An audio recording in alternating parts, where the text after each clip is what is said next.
Party అభిమానంతో అలాగే ఈ 36 వార్డులలో కూడా కమిటీలు కూడా అదే అభిమానంతో ఉండాలని కూడా నేను కోరుతున్నాను. నేను చెప్తున్నాను, మీకు నేను అండగా ఉంటాను, మీ కష్టాలను మీకు ఎలాంటి అధైర్యపడవలసిన అవసరం లేదు.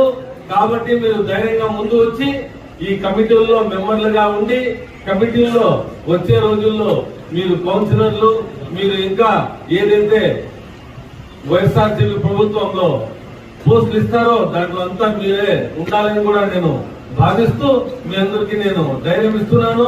మీరు ఎలాంటి అపోహాలకి అధైర్యపడే అవసరం లేదు. మీరు గట్టిగా నిలబడండి, మీతో నేను నిలబడతాను. మీ ప్రాణానికి